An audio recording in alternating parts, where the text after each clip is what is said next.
الحمد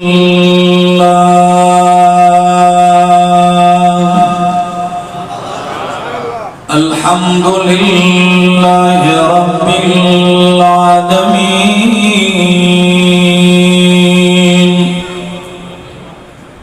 والعاقبة للمتقين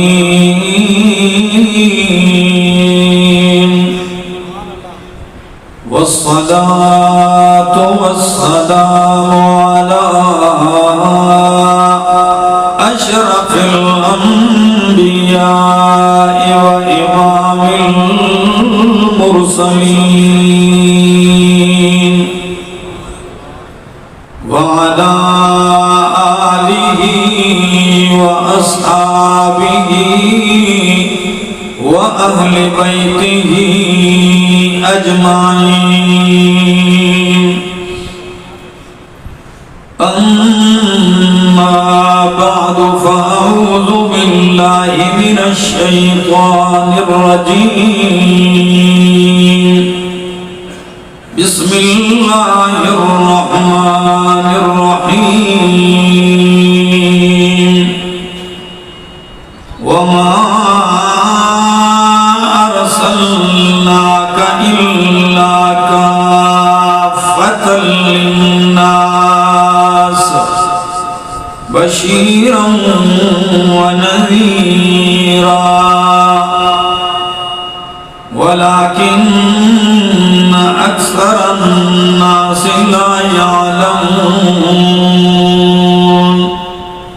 وقال تعالى: يا أيها النبي إنا أرسلناك شاهدا ومبشرا ونذيرا وداعيا إلى الله بإذنه وسراجا منيرا.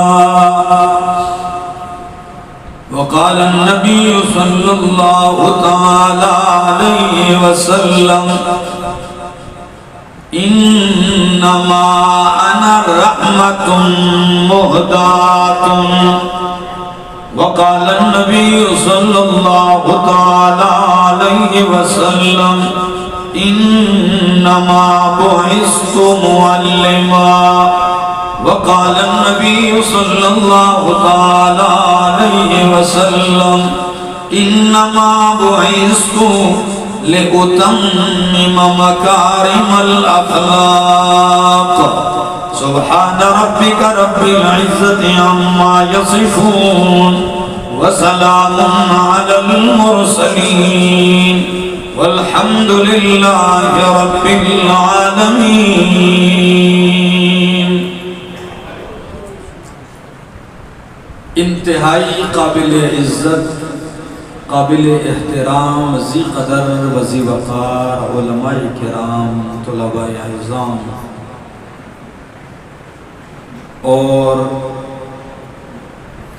ضلع سرگودا کی تحصیل شاہپور صدر اور اس جامع مسجد مہاجرین اور گرد و نواح سے آئے ہوئے میرے معزز مکرم دوستو، السلام علیکم. کئی مہینے قبل آج کی یہ تاریخ مجھ سے لی گئی تھی. غالباً ایک دن دو دن قبل میں نے ان کو اطلاع کی کہ میں حاضر نہیں ہو سکتا،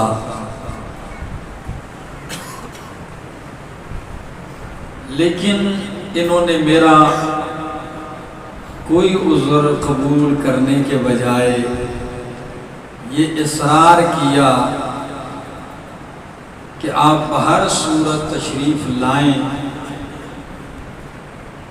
آج کے اس پروگرام کے لیے مجھ سے وقت حافظ انس صاحب نے لیا تھا بحکم حضرت مولانا عطا اللہ حذیفی صاحب حفظہ اللہ. پھر کل مجھے میرے استاد میرے شیخ میرے مربی شیخ القرآن مولانا محمد طیب طاہر صاحب حفظہ اللہ تعالی ورعاہ کا فون آیا اور انہوں نے کہا کہ ساتھی رابطہ کر رہے ہیں اور مجھ تک رسائی کی ہے انہوں نے کہ آپ ان کو حکم دیں تو آپ جائیں۔ میں نے کہا اب تو جو مرضی ہو جائے، اب تو حاضری ہے یقینی۔ تو الحمدللہ آپ کے پاس حاضر ہوا۔ کافی دیر سے ہم پاس ہی ہمارے انتہائی محبت کرنے والے چودھری راشد صاحب کے پاس قیام کیا۔ انہوں نے اتنی محبت بھری گفتگو کی۔ مولانا عطا اللہ حذیفی صاحب فرمانے لگے کہ 4 سال سے ہم آپ کا وقت لے رہے ہیں اور 4 سالوں میں یہ پہلی مرتبہ ہمیں وقت ملا ہے۔ اور راشد صاحب نے کہا کہ اب چونکہ آپ آئے ہیں تو ہمارا اگلا مطالبہ اب یہ ہے کہ اگلی بار اب آپ نے آنا ہے تو اپنے استاد کا وقت بھی لے کے آنا ہے، حضرت شیخ صاحب کا۔ تو میں نے ان سے کہا چلو یہ میری ذمہ داری ہے، یہ ان کی محبتیں ہیں، یہ ان کا پیار ہے، ان کا خلوص ہے۔ عجیب بات ہے دوستو، پہلی مرتبہ آپ کے اس علاقے میں اس مسجد میں آیا ہوں، کہاں کے پی کے پختونخوا کا ایک پٹھان اور کہاں پنجاب کا یہ سینٹر۔ چاہیے تو یہ تھا کہ میں آپ کو دیکھتا، آپ کی مجلس میں آتا، مجھے کچھ اجنبیت لگتی ہے، ہوتا ہے، لیکن اللہ گواہ ہے اجنبیت نہیں لگی، مجھے اپنائیت لگی ہے۔ سبحان اللہ۔ مجھے یوں لگا ہے کہ یہ اجنبی نہیں، یہ سارے میرے اپنے بیٹھے ہوئے۔ مجھ سے پہلے نعت خان نے ایک جملہ کہا، ہمارا اور آپ کا رشتہ کیا؟ اتنا پیارا جملہ تھا۔ تو ہمارا وہی رشتہ ہے جس نے ہمیں اجنبیت ختم کر کے ہمیں اپنا بنا دیا اور وہ دوریاں ختم کر دیا۔ دوستو اختصار کے ساتھ گفتگو کروں گا، دل و دماغ کو حاضر رکھیے تاکہ قرآن مقدس کی برسات ہو تو برتن میں کچھ پڑ جائے۔ میری باتیں سمجھ میں آ رہی ہیں؟ پنجابی مجھے نہیں آتی، سرائکی بھی نہیں آتی، سمجھ لیتا ہوں، البتہ ہند کو آتی ہے۔ ہند کو اور آپ کی پنجابی کافی تقریباً ایک ہی ہے۔ اگر یہ آپ کو سمجھ نہ آئی میری بولی تو پھر میں پشتو میں شروع ہو جاؤں گا، وہ آپ کو سمجھ میں آئے۔ میرے دوست ذرا محبت سے کہو سبحان اللہ۔ اللہ رب العزت نے انسانوں کی کامیابی کامرانی کے لیے 2 ہستیوں کا انتخاب کیا، 2 سلسلے اللہ نے جاری کیے۔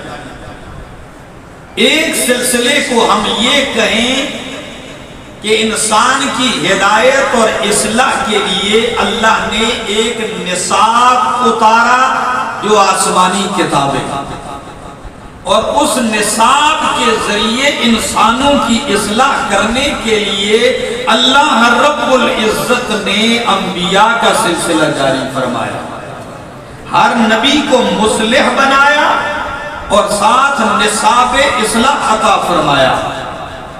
یہی وجہ ہے کہ جب سیدنا نوح علیہ السلام سے پہلے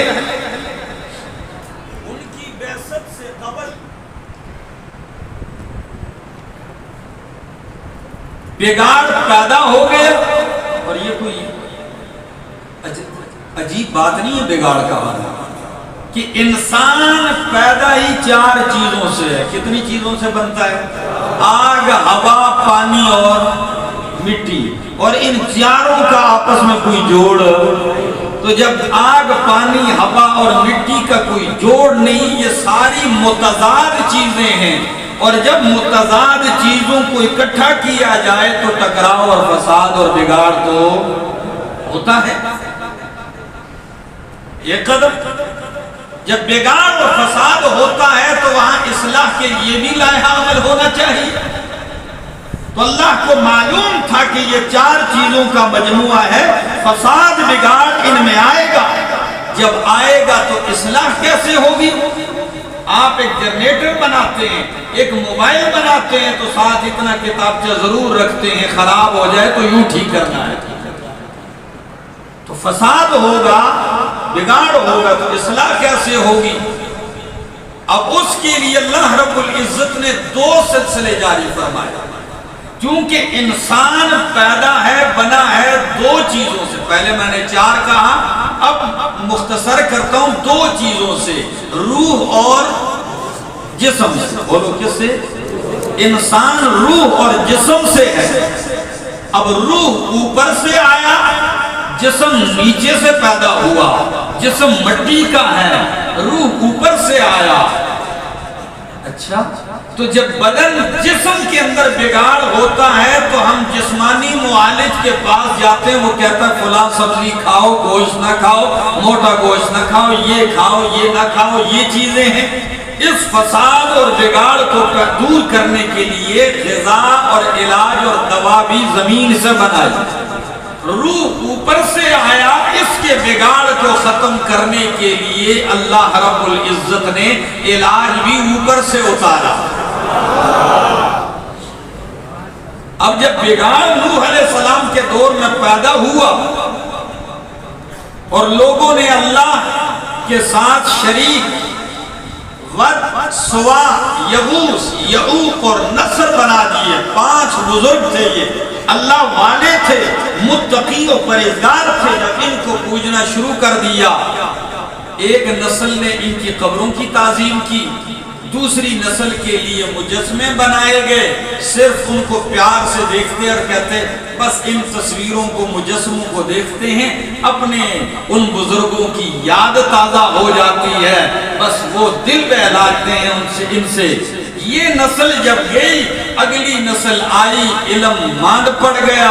انہوں نے پوجا شروع کی، عبادت شروع کی، اور ایسے مگن ہوئے کہ پھر رب کائنات نے ان کی طرف اپنا پیغمبر رسول نوح علیہ السلام بھیجا. لیکن جب بگاڑ آیا، اس بگاڑ کو ٹھیک کرنے کے لیے نوح علیہ السلام کو 950 سال محنت کرنی پڑی. کتنی؟ اللہ اکبر. اللہ کی قسم، منہ سے کہنا آسان ہے. ہم تو 8-9 دفعہ بھی کسی کو سمجھائیں نہ مانے، کہتے ہیں دفعہ کرو. ایسا ہی 950 سال. اور لکھا ہے علامہ زمخشری نے کشاف میں، علامہ قرطبی نے تفسیر قرطبی میں لکھا ہے کہ نوح علیہ السلام کو اتنا مارتے کہ آپ کا وجود پتھروں میں ڈوب جایا کرتا تھا. ڈوب جاتے. فرشتے آپ کو نکال کے، جبریل آپ کے وجود پہ مرم پٹی کرتے. یہ دن یوں گزرتا، صبح پوچھتے جبریل آج تو سارا دن لہو لہان کیا ہے، کل کیا کرنا ہے؟ جبریل کہتے رب کائنات کا حکم ہے، کل بھی یہی کام کرنا ہے. یہ سلسلہ چلتے چلتے نوح علیہ السلام کے بعد کئی پیغمبر آئے. ان میں اللہ کے خلیل ابراہیم علیہ السلام بھی آئے. میری اس تمہید کو سمجھو گے تو انشاءاللہ العزیز میں آپ کو ایک طویل سفر سے گزار دوں گا. بہت اختصار سے کام لے رہا ہوں، لحاظ کرتے ہوئے وقت کی نزاکت کا. جب آپ یہ سلسلہ ابراہیم علیہ السلام کے بعد چلتا ہے یہاں تک کہ جو قوم نوح نے 5 بزرگوں کو پوجنا شروع کیا، ود، سوا، یغوث، یعوق اور نصر، انہی کا رواج مکے کے لوگوں میں ایک بدبخت تھا جس کا نام تھا عمر بن لحی الخزاعی. قبیلہ خزاعہ کا یہ ایک شخص گزرا ہے، عمر بن لحی. یہ بدبخت شام گیا. شام میں اس نے دیکھا لوگ بتوں کو پوج رہے ہیں تو ان سے کہنے لگا کیا کر رہے ہیں؟ کیونکہ مکے کے لوگ ملت ابراہیمی پر تھے. کس پر تھے؟ ملت ابراہیمی پر تھے، بت پرستی پر نہیں تھے. یہ بدبخت شام گیا اور وہاں سے ان سے کہنے لگے یہ کیا ہے، یہ جو پتھروں کو جو کرے.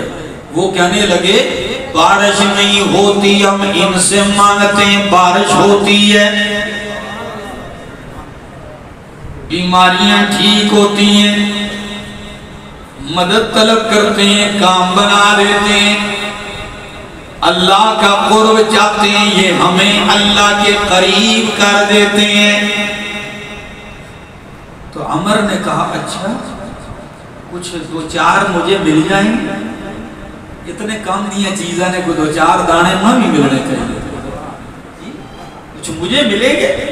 رہ جاؤ، دو تین پیس اٹھا کے ان کے لیے پیک کر کے دے دیے. واہ جی، عقل انسانی بھی عجیب بات ہے.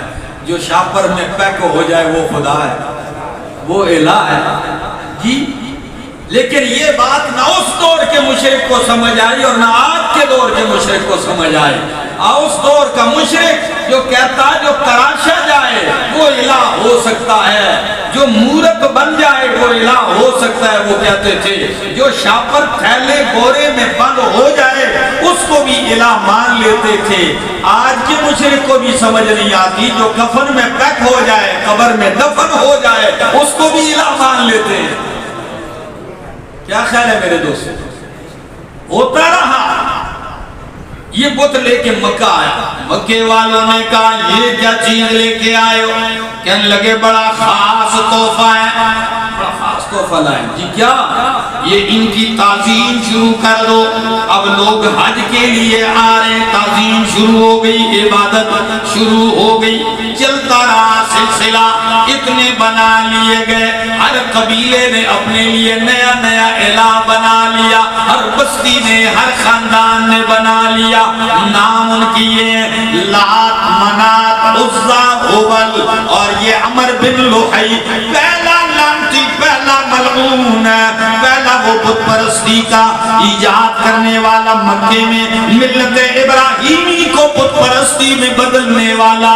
یہی وہ بدبخت تھا عمر بن لحی. اس نے کہا کہ بت تو بہت سارے ہیں لیکن قومی بت سب سے بڑا سردار لات ہوگا. کیا نام تھا اس کا؟ لات. یہ قومی بت ہے، یہ قومی پھل ہوتا ہے، قومی کھیل ہوتا ہے، قومی سبزی ہوتی ہے. یہ ان کا قومی الہ تھا. یہ بنائے گئے. پھر ایک نہیں 360 بت، کعبۃ اللہ کے اندر بھی، کعبۃ اللہ کے سامنے بھی، مطاف میں بھی، مقام ابراہیم میں بھی، حتیم میں بھی. صفا و مروہ پہ دو بت رکھے ہوئے جن کا نام ہے نائلہ اور اصحاب. یہ رکھے ہوئے ہیں. توحید کے اس مرکز کو بتوں سے بھر دیا. جب یہ کام ہوا اب سارے کوئی کہتا لات الہ، عزا الہ، منات الہ، ہبل الہ، نائلہ اور اصحاب الہ. جب یہ سارے کے سارے پڑے ان کی الوہیت کی گواہیاں دے رہے تھے تو اللہ نے فرمایا اِنَّا أَرْسَلْنَاكَ شَاهِدًا، اِنَّا أَرْسَلْنَاكَ شَاهِدًا. میرا پیغمبر تیرے آنے سے پہلے لات کی الوہیت کی گواہیاں دینے والے، منات و عزا و ہبل کی گواہیاں دینے والے تو موجود ہے. شرک کے اس گڑھ میں نے تجھے اپنی توحید کا گواہ بنا کر بھیجا ہے. یہ میں نے آپ کے سامنے خطبے میں آیت پڑھی، سورۃ الاحزاب کی آیت نمبر 45. قرآن کہتا ہے یا ایوہ النبی انا ارسلناک شاہدن، یقیناً ہم نے آپ کو شاہد بنا کر بھیجا. شاہدن کا ایک معنی گواہ ہے، کیونکہ آپ توحید کی گواہیاں دینے والے ہیں. اللہ کی قسم نے صفا پہاڑی پہ بھی یہی گواہی دی ہے. یہ نہیں کہا کہ حالات سنبھل جائیں پھر گواہی دوں گا، لوگ پہلے نرم ہو جائیں پھر گواہیاں دوں گا، پہلے لوگوں کا ماحول بنا دوں پھر گواہیاں دوں گا. نہیں، کرتے ہیں یا ایھا الناس قولوا لا الہ الا اللہ تفلحوا.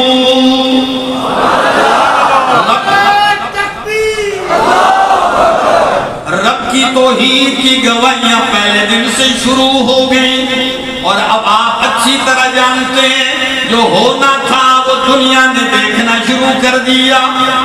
میں انشاءاللہ یہی آیت لے کے چلوں گا انشاءاللہ. قرآن کا طالب العلم ہوں, قرآن سناؤں گا.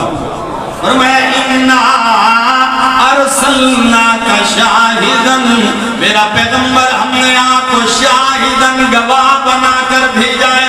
یہ ایک معنی میں نے کیا ہے. دوسرا معنی میرے شیخ القرآن مولانا محمد طیب طاہری صاحب ذکر کرتے ہیں اپنے والد گرامی سے, وہ بھی نقل کرتے ہیں شاہ ولی اللہ محدث دہلوی رحمہ اللہ سے, شاہ عبد القادر محدث دہلوی رحمہ اللہ سے کہ شاہدن کا معنی میرا پیغمبر میں نے آپ کو حق بیان کرنے والا بنا کر بھیجا ہے. اب آپ کہیں گے شاہپور والوں کہ شاہدن کا معنی حق بیان کرنے والا, یہ آپ نے کیسے کر دیا؟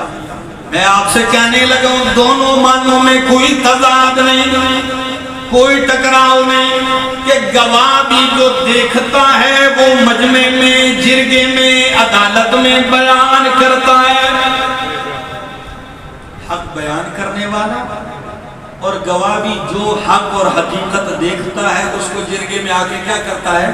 بیان کرتا ہے. میں نے یوں دیکھا ہے تو اللہ اپنے پیغمبر سے کہتے ہیں میرا پیغمبر اِنَّا ارسلناک شاہداً, جو میں نے آپ کو قرآن میں بتایا, جو میں نے آپ کو قرآن میں دکھایا, آپ وہ حق بیان کرنے والے ہیں. اِنَّا ارسلناک شاہداً ومبشرا. دوسری صفت, میرا عنوان اور تھا, حذیفی صاحب نے کہا آپ کا عنوان سیرت النبی, میں نے کہا ٹھیک ہے ہمارا کام ہی ہے. فرمایا اِنَّا ارسلناک شاہداً ومبشرا. دوسری صفت کیا ہے؟ مبشرا, آپ بشارت دینے والے ہیں, خوشخبری دینے والے ہیں. پیغمبر کی یہ صفت بھی ہے, کیا دینے والے ہیں؟ خوشخبریاں دینے والے ہیں. یقین کیجئے جہنم کے گڑھے پہنچ کر تباہ ہو جانے کے قریب پہنچنے والی قوم کو وہاں سے نکال کر جنت کی بشارتیں سنانے والا کون ہے؟ میرا پاک پیغمبر فرمایا مبشرہ, آپ مبشر ہیں. قرآن کہتا ہے بشر المؤمنین بأن لهم من اللہ فضلا کبیرا. سارے مومنوں کو بشارت سنا دیجئے. کبھی بشارت خاص طبقے کو سنائی جاتی ہے. قرآن پہلے پارے سورۃ بقرہ میں کہتا ہے وَبَشِّرِ الصَّابِرِينَ, میرا پیغمبر صبر کرنے والوں کو بشارت سنا دیجئے. صبر کرنے والے کون ہیں؟ الَّذِينَ إِذَا أَصَابَتْهُمْ مُصِيبَةٌ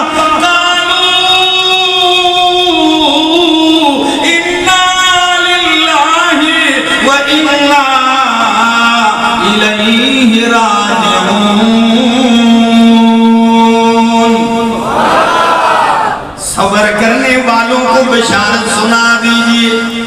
یہی چیز ہمیں لے ڈوبی ہے کہ دنیا میں لوگوں میں صبر نام کی کوئی چیز ہے. ہر بندہ دیکھو صبر نہیں. آپ چوک میں چلے جاؤ کو پتہ چل جائے گا. موٹر سائیکل والا کہتا ہے میں پراڈو سے بھی آگے نکل جاؤں, اور سائیکل والا کہتا ہے میں جہاز سے بھی آگے پہنچ. صبر نام کی کوئی چیز نہیں. نقصان کیا ہے؟ سب برباد. صبر بہت بڑی چیز ہے. صبر سے ملتا کیا ہے؟ فرمایا بشارت سنا دیجئے صبر کرنے والوں کو. صبر کرنے والوں کو کیا ملتا ہے؟ رب کا قرآن پڑھنے لگا ہوں. ہر عمل کا بدلہ حساب سے ملتا ہے.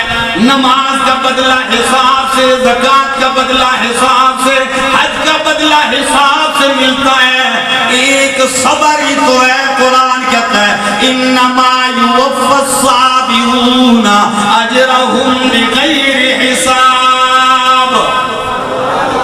اللہ صبر کرنے والوں کو ان کا اجر بدلہ بے حساب دیتا ہے. اچھا اب تیسرا سٹیپ دیکھ لیجیے. کبھی فرمایا بشر المخبتین، میرا پیغمبر عاجزی تواضع کرنے والوں کو بھی بشارتیں سنا دیجئے. سارا قرآن پڑھ لیجئے، کہیں نہیں آتا تکبر کرنے والوں کو بشارت سنا دیجئے. یہ کہیں نہیں. ہاں ان کو بشارت اگر ملے گی تو جہنم کی ملے گی، جنت کی نہیں. عاجزی کرنے والوں کو بشارت سنا دیجئے. کبھی آپ کی بشارت کا انداز یہ ہوتا ہے، فرمایا میرا پیغمبر توبہ کرنے والوں کو بشارت سنا دیجئے. کبھی آپ کی بشارت کا انداز یوں ہوتا ہے، اللہ فرماتے ہیں قُلْ يَا عِبَادِيَ الَّذِينَ أَسْرَفُوا لَا تَقْنَطُوا مِن رَحْمَتِ اللَّهِ. میرے ان بندوں سے کہہ دیجئے جنہوں نے گناہ کر کر کے اپنے اوپر ظلم کر رکھا ہے، کیا کہہ دیجئے لا تقنطوا من رحمت اللہ، اللہ کی رحمت سے مایوس اور نا امید نہ ہو.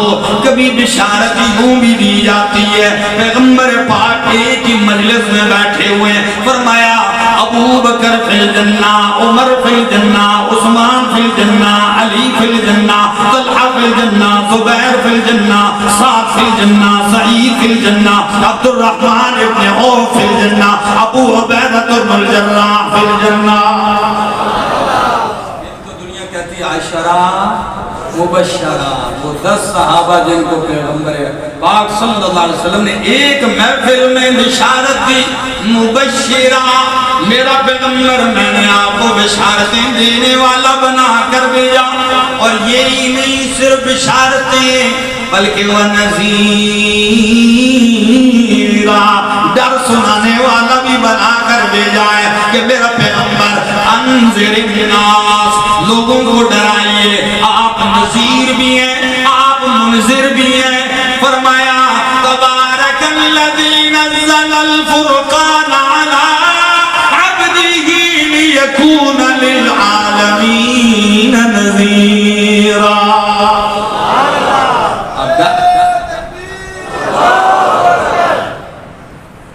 میرے دوستو، میں تو مجھ سے پہلے جو میرے دوست گئے ہیں انہوں نے تو بڑی کوشش کی آپ کو جگانے کی ہے، لیکن میں تو اتنا نہیں کہہ سکتا.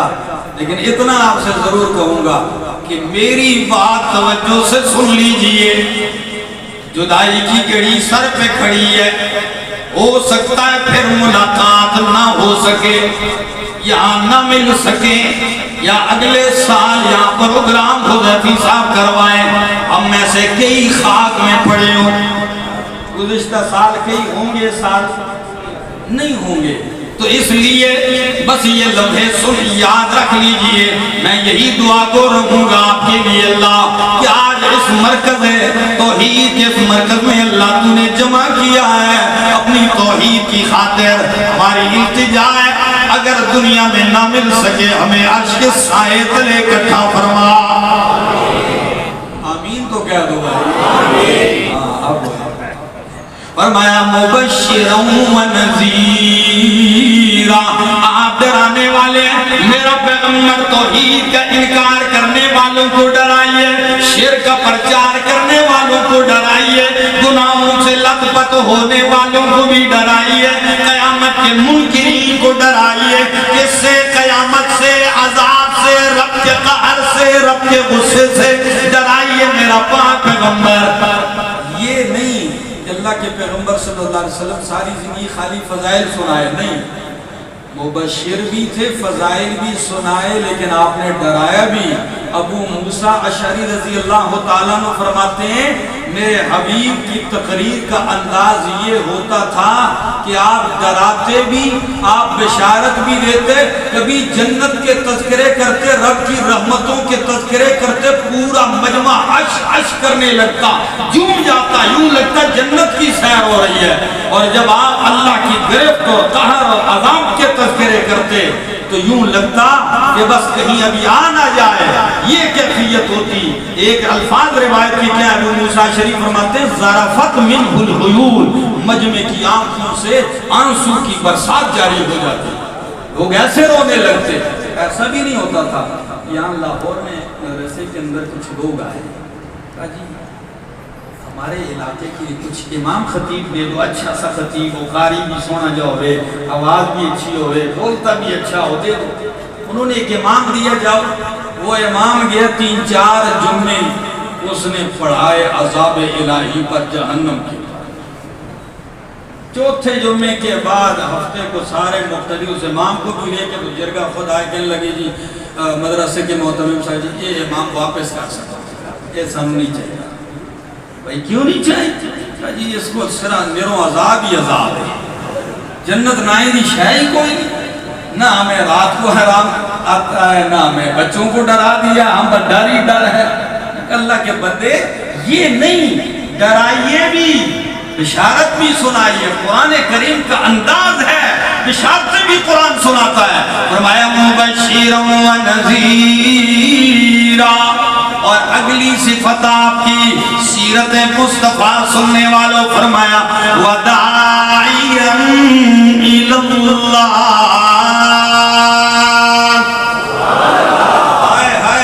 وداعیا الی اللہ، میرا پیغمبر گواہ آپ کو بنایا، بشیر آپ کو بنایا، مبشر آپ کو بنایا، نذیر بنایا، کس لیے؟ داعیا الی اللہ، کہ آپ دعوت دینے والے ہیں، آپ پکارنے والے ہیں، آپ بلانے والے ہیں، الی اللہ، کس کی طرف؟ میرے پاک پیغمبر کی پہلے دن سے لے کر ساری زندگی دیکھ لیجئے، آپ نے پہلے دن بھی پکارا لا الہ الا اللہ، اللہ کی طرف دعوت دی۔ آپ نے عکاظ کی منڈی میں لہو لعان ہو کے بھی داعیا الی اللہ، اللہ کی طرف پکارا۔ آپ نے مکے کے چوک میں خون میں آلودہ ہو کے بھی رب کو پکارا۔ آپ نے اوجری کے نیچے دب کر بھی اللہ کی طرف دعوت دی ہے۔ آپ نے طائف کے بازار میں کئی میلوں تک پتھروں کی برسات میں کہ آپ کے سر مبارک کا خون نالین میں جم جاتا ہے، لیکن آپ کی زبان پہ یہی ہے لا الہ الا اللہ۔ آپ اس وقت بھی داعی الی اللہ تھے، دعوت دے رہے تھے اللہ کی طرف۔ میرے دوستو آئیے، آپ نے مکہ چھوڑا داعیا الی اللہ، اللہ ہی کی طرف دعوت دینے والے، اور یہاں ایک جملہ کہنے لگا ہوں، قرآن دعوت بھی بتاتا ہے میرا پیغمبر، ادعو الی سبیل ربک بالحکمت والموعظۃ الحسنہ۔ اللہ کتنا پیارا انداز ہے، فرمایا ادعو الی سبیل ربک، کس کی طرف پکاریے؟ رب کے راستے کی طرف پکاریے، کیونکہ جب راستہ رب والا ہوگا تو رب کے راستے پہ چلو گے تو پہنچو گی بھی کس کے پاس؟ رب کے پاس پہنچو گے۔ سورۃ انعام میں قرآن نے ایک عجیب انداز اپنایا، فرمایا وَأَنَّ هَذَا صِرَاطِي مُسْتَقِيمًا وَأَنَّ هَذَا صِرَاطِي مُسْتَقِيمًا فَاتَّبِعُوهُ وَلَا تَتَّبِعُوا السُّبُلَ فَتَفَرَّقَ بِكُمْ۔ سورۃ انعام 152 نمبر آیت۔ شاپور صدر والو آیت تو میں نے پڑھی ہے، سنی ہوگی بارہا آپ نے، پر احمد جمشید ایک حدیث ملانے لگا ہے کہ میرے پاک پیغمبر معلم قرآن تھے، سمجھایا کیسے آپ آ رہے ہیں، ریت ہی ریت پڑی ہے، نبی علیہ السلام ایک دم مجمع کو ٹھہرا لیتے ہیں، سب کو روک لیا، زمین پہ یوں لکیر کھینچی، کیا کھینچی؟ سیدھی لکیر کھینچی، اور دائیں بائیں چھوٹی چھوٹی بہت ساری لکیریں کھینچی۔ اس انداز کو سمجھو گے آیت سمجھانے کی انتہا کر دی، ایک سیدھی لکیر اور اس کے دائیں بائیں چھوٹی چھوٹی کئی لکیریں کھینچی۔ حضرت عبداللہ ابن مسعود رضی اللہ تعالیٰ عنہ فرماتے ہیں خط لنا رسول اللہ صلی اللہ علیہ وسلم خطا مستقیما وخط عن یمینہ و یسارہ خطوطا، دائیں اور بائیں چھوٹی چھوٹی لکیریں کھینچی۔ پھر جب آپ نے وہ سیدھی لکیر تھی اس پہ انگلی رکھ کے یہ آیت پڑھی، فرمایا وَأَنَّ هَذَا صِرَاطِي مُسْتَقِيمًا،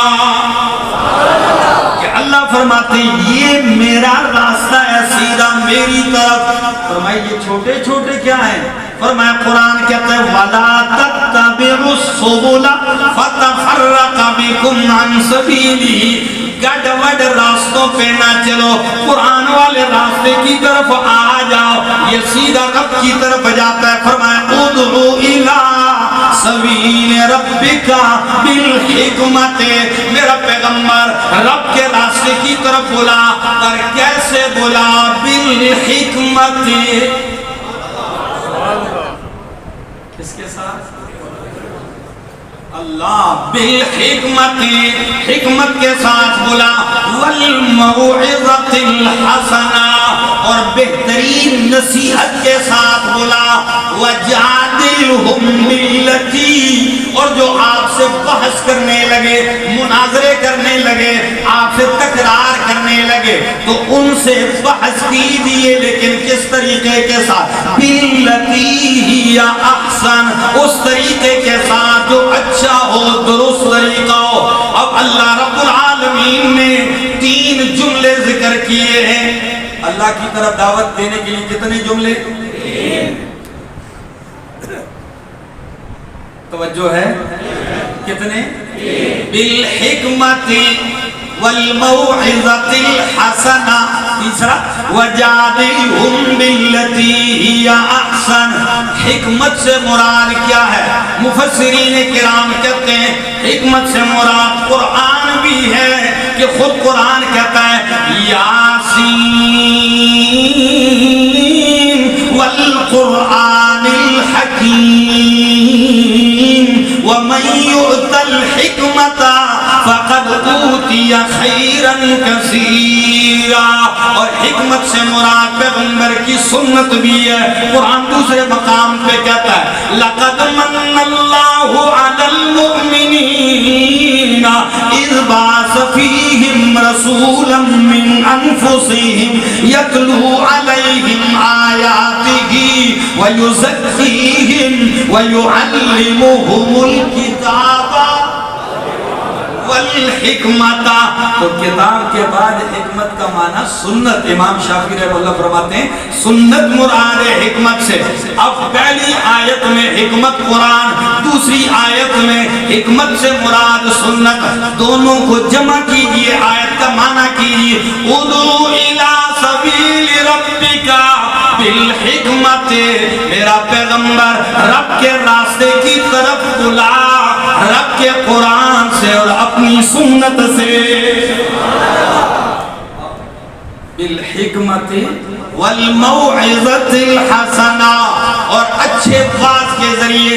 علامہ ابن عاشور اپنی تفسیر التحریر والتنویر میں عجیب بات لکھتے ہیں، اور یہی بات ان سے قبل شیخ الاسلام ابن قیم رحمہ اللہ اپنی تفسیر بدائع التفسیر اسی آیت کے ذیل میں لکھتے ہیں کہ والموعظۃ الحسنہ، موعظہ حسنہ، اچھا بات کیا چیز ہوتی ہے؟ وہ فرماتے ہیں الامر المقرون بالترغیب والترہیب، الامر والنہی المقرون بالترغیب والترہیب، لوگوں کو قرآن و سنت کے امر کے ساتھ لیکن ساتھ ساتھ کیا ہو؟ ترغیب بھی ہو، ترغیب بھی ہو، فضائل بھی ہو رغبت کے لیے، ڈر بھی ہو، چونکہ مبشر بھی ہیں اور آپ نذیر بھی ہیں۔ وَدَاعِيًا إِلَى اللَّهِ بِإِذْنِهِ وَسِرَاجًا مُنِيرًا۔ اور ایک جملہ بس آخری بات کرنے لگا ہوں، چونکہ میں نے شاید وقت زیادہ دے دیا ہے اور مہمان دوسرے بھی آگے ہیں، اور آپ کو پتہ ہوتا ہے جب ایک خطیب بول رہا اور دوسرے کو سٹیج پہ لایا جائے تو یہ مہذب طریقہ ہوتا ہے سمجھانے کا کہ اب آپ کا وقت کیا ہو گیا ہے۔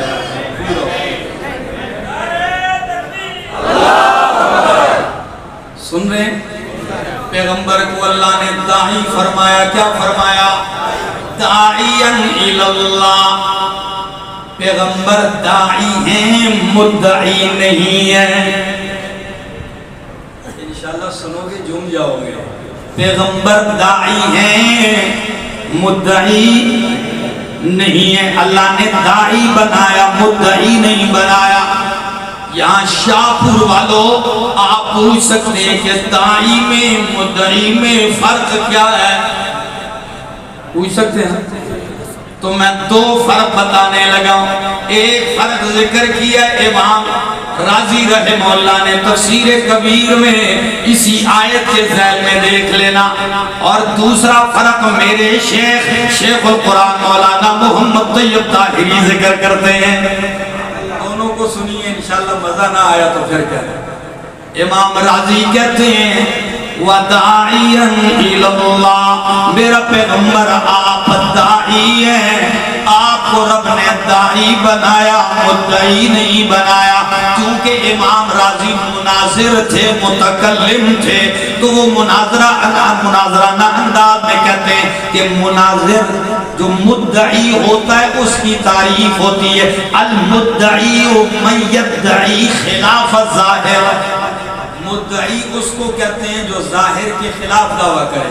ایک بندہ دن 12 بجے کھڑے ہو کے کہے کہ میرا دعویٰ ہے، میں مدعی ہوں، سورج طلوع ہے، ہم کہیں گے چول بیٹھ جا، تجھے دعوے کی ضرورت نہیں، سب کو پتہ ہے طلوع ہے۔ کیا خیال ہے؟ لیکن وہ مدعی کب بنے گا جب وہ دن 12 بجے کہے کہ آج سورج طلوع، اب ہم کہیں گے مدعی ہے، اس نے ظاہر کے خلاف دعویٰ کیا ہے۔ تو امام راضی فرماتے میرا سونا آپ داعی ہیں، مدعی نہیں۔ مدعی کا دعویٰ ظاہر کے خلاف ہوتا ہے۔ تو میری توحید بیان کرنے والا ہے اور میری توحید کی بات سورج سے زیادہ ظاہر ہے۔ توحید کی بات خلاف ظاہر نہیں، دن چڑھے سے زیادہ ظاہر ہے۔ اور دوسرا فرق میرے شیخ القرآن مولانا محمد طیب طاہری ذکر کرتے ہیں، وہ کیا ہے؟ شاہپور والوں سنیے، وہ فرماتے ہیں مدعی اس کو کہتے ہیں جو اپنے دعوے سے دستبردار ہو سکے۔ آپ نے عدالت میں دعویٰ کیا، مدعی ہے، کیس لگا ہے، وکیل لڑ رہے ہیں، جھگڑ رہے ہیں، کیس جاری ہے، کسی نے جرگہ بھیجا، آپ سے کہا بھائی خدا کا واسطے اپنا دعویٰ واپس کر۔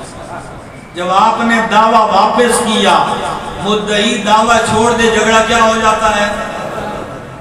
میں مدعی تھا، میں نے دعویٰ ہی واپس لے لیا۔ تو مدعی وہ ہے جو اپنے دعوے سے پیچھے ہٹ سکتا ہے۔ میرا پیغمبر تو مدعی نہیں ہے، زمین اپنی جگہ سے ہٹ سکتی ہے، میرا محمد اپنے دعوے سے نہیں ہٹ سکتا۔